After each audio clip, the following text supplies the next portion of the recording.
ओम शांति। सुनते हैं 16 अप्रैल 82 के अव्यक्त बाप दादा के मधुर महावाक्य। आज की अव्यक्त मुरली में बाबा ने हर बच्चा डबल छत्रधारी है, कैसे? दूसरा, कौन से यंत्र द्वारा और किस सीट पर बैठ तीनों कालों को जान सकते हो। तीसरा, विश्व के हर क्षेत्र की नामी ग्रामी आत्माओं से भी आप श्रेष्ठ आत्मा हैं, कैसे? लास्ट, सच्ची दिल आत्माओं का क्या गायन है और उनकी क्या विशेषताएं हैं। तो सुनते हैं 16 अप्रैल 82 की मुरली का टाइटल है संगम युगी स्वराज दरबार ही सर्वश्रेष्ठ दरबार। आज बाप दादा किस दरबार में आए हैं? आज की इस दरबार में बाप दादा अपने विश्व के राज्य स्थापना के कार्य में राज्य सहयोगी आत्माओं को अर्थात अपने राज्य कारोबारी राज्य अधिकारी बच्चों को देख रहे हैं। संगम युगी स्वराज दरबार देख रहे हैं। स्वराज दरबार में सर्व प्रकार की सहयोगी आत्माएं चारों ओर की देख रहे हैं। इस स्वराज दरबार के विशेष शिरोमणि रतन बाप दादा के सन्मुख साकार रूप में दूर होते भी माला के रूप में राज्य अधिकारी सिंहासन पर सामने दिखाई दे रहे हैं। हरेक राज्य अधिकारी सहयोगी आत्मा अपनी अपनी विशेषताओं की चमक से चमक रही हैं। हर एक भिन्न भिन्न गुणों के गहनों से सजे सजाए हैं। सिंहासन की राज्य निशानी कौन सी होती है? कौन सी? सभी दरबार में बैठे हो ना, कोई आगे है कोई पीछे है, लेकिन हैं दरबार में। तो सिंहासन के राज्य निशानी छत्र छाया रूपी छतरी बड़ी अच्छी चमक रही है। हर एक डबल छत्रधारी है। एक लाइट का क्राउन अर्थात फरिश्ते स्वरूप की निशानी, साथ साथ विश्व कल्याण के बेहद के सेवाधारी, सेवा के ताजधारी। ताज तो सभी के ऊपर है ना, लेकिन नंबरवार है। एक लाइट का क्राउन और दूसरा विश्व सेवा की जिम्मेवारी का ताज। कोई के दोनों ताज समान है और कोई का एक छोटा तो दूसरा बड़ा है और कोई के दोनों ही छोटे हैं। साथ साथ हर एक राज्य अधिकारी की प्योरिटी की पर्सनैलिटी भी अपनी अपनी है। रूहानियत की रॉयल्टी अपनी अपनी नंबरवार दिखाई दे रही है। ऐसे स्वराज्य अधिकारी सहयोगी आत्माओं की दरबार देख रहे हैं। संगम युगी श्रेष्ठ दरबार, भविष्य की राज्य दरबार, दोनों में कितना अंतर है। अब की दरबार जन्म जन्मांतर की दरबार का फाउंडेशन है। अभी के दरबार की रूपरेखा भविष्य दरबार की रूपरेखा बनाने वाली है। तो अपने आप को देख सकते हो कि अभी के राज्य अधिकारी सहयोगी दरबार में हमारा स्थान कहाँ है। चेक करने का यंत्र सभी के पास है। जब साइंस वाले नए नए यंत्रों द्वारा धरनी से ऊपर के आकाश मंडल के चित्र खींच सकते हैं, वहां के वायुमंडल के समाचार दे सकते हैं, इन एडवांस प्रकृति के तत्वों की हलचल के समाचार दे सकते हैं, तो आप सर्वशक्ति संपन्न बाप के अथॉरिटी वाली श्रेष्ठ आत्माएं अपने दिव्य बुद्धि के यंत्र द्वारा 3 काल की नॉलेज के आधार से अपना वर्तमान काल और भविष्य काल नहीं जान सकते।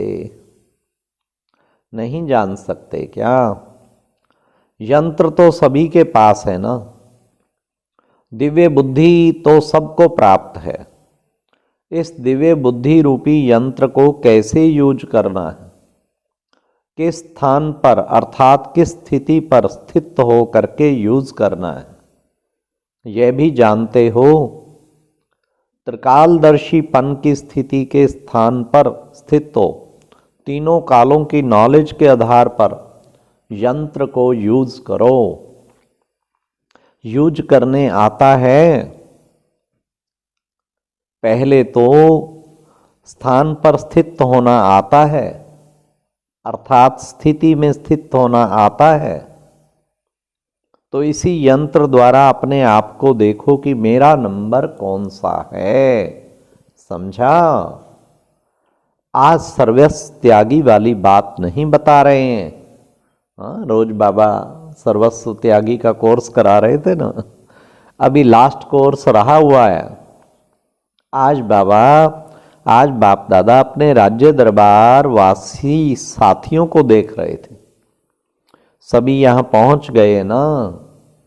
आज की सभा में विशेष स्नेही आत्माएं ज्यादा हैं, तो स्नेही आत्माओं को बाप दादा भी स्नेह के रिटर्न में स्नेह देने के लिए स्नेही दरबार में पहुंच गए। मिलन मेला मनाने के उमंग उत्साह वाली आत्माएं, बाप दादा भी मिलन मनाने के लिए बच्चों के उत्साह भरे उत्सव में पहुंच गए।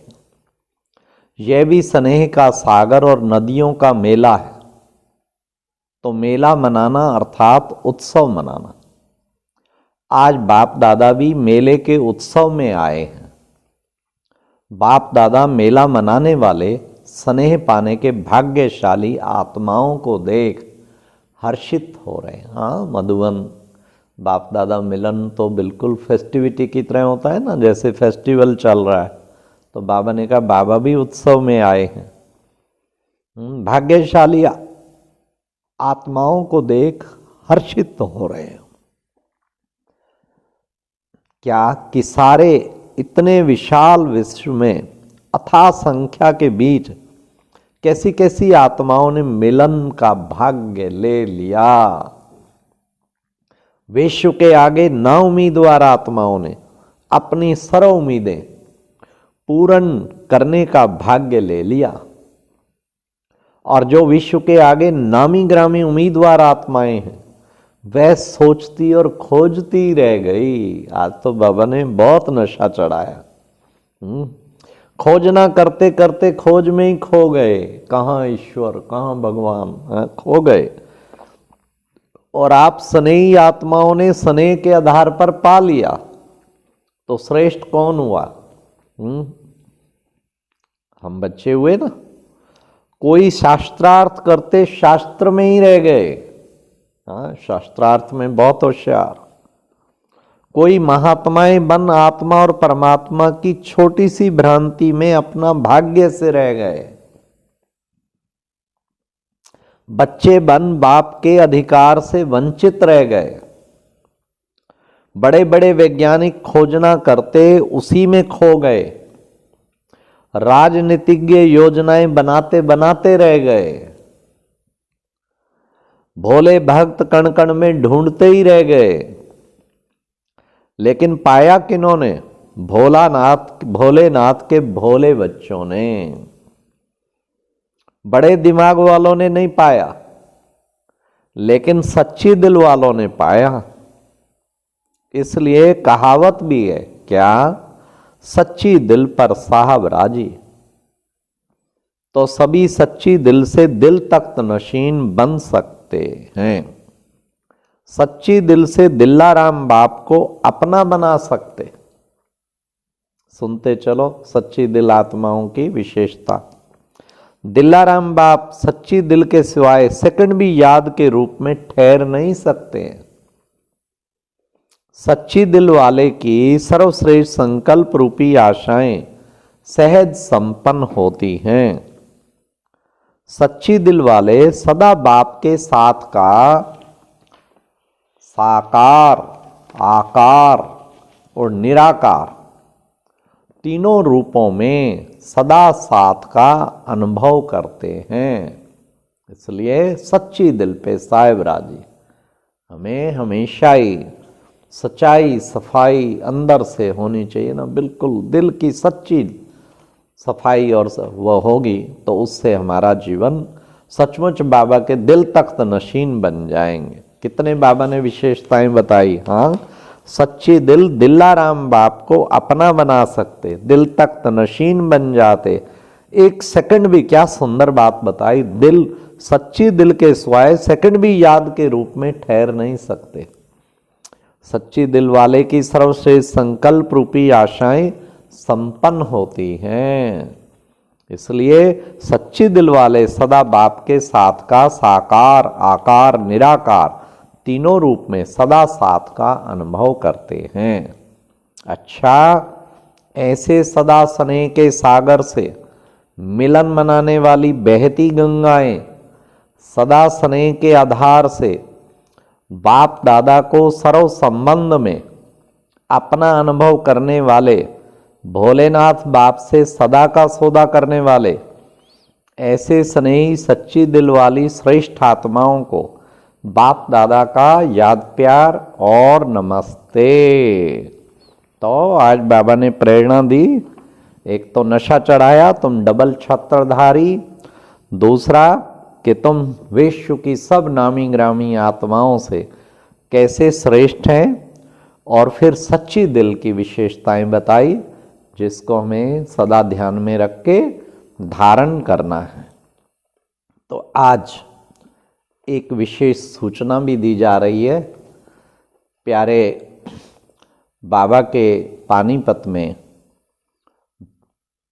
जो ज्ञान मानसरोवर बना है, जहाँ बहुत प्रोग्राम भट्टियाँ क्लासेस चलती रहती हैं और कभी प्रोग्राम्स भी बड़े अच्छे अच्छे चलते हैं, जहाँ कुछ समय पहले ही 80 बाल ब्रह्मचारी कुमारों का भी सम्मान समारोह। बाबा कहते हैं कि जितने भी जो एक ज्ञान मानसरोवर, जिसे हम GRC पानीपत कहते हैं, ज्ञान मानसरोवर रिट्रीट सेंटर पानीपत, ये जितने भी हमारे बाबा के रिट्रीट सेंटर इंडिया भर में बने हैं, बाबा अक्सर कहते हैं कि बच्चे आगे चल के असलम स्थान बन जाएंगे जहाँ बाबा के बच्चे भी आकर शरण लेंगे।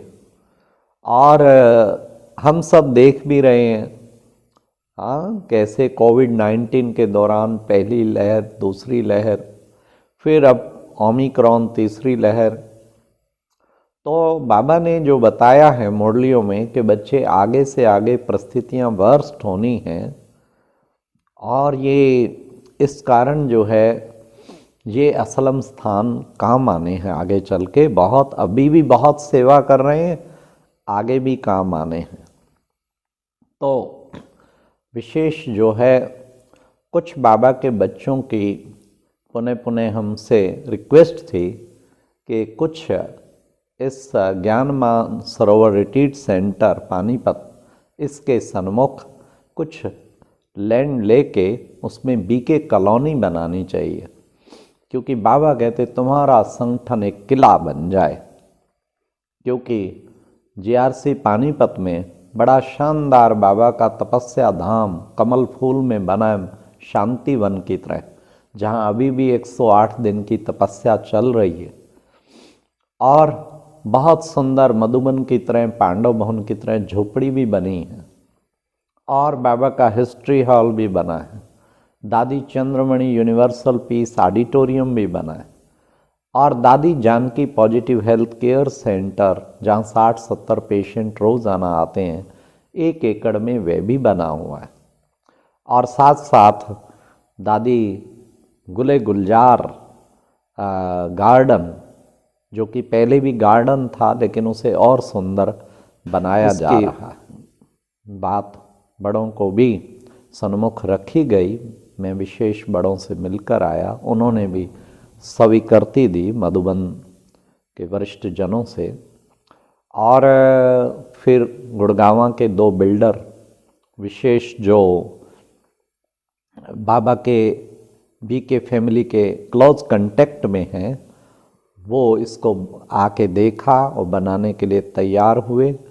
लगभग जैसे ज्ञान मानसरोवर 5 एकड़ में है, तो BK कॉलोनी के लिए 5 एकड़ ज़मीन उन्होंने लेने का निर्णय किया। जिसमें वो बाउंड्री वॉल भी बना के देंगे, सुंदर सा पार्क बना के देंगे और रोड्स बना के देंगे, स्ट्रीट लाइट बना के देंगे, वाटर हार्वेस्टिंग भी का भी प्रोविज़न रखेंगे और सीवेज प्लांट वो भी उसमें लगा के देंगे। सब कुछ ये सब करके देंगे।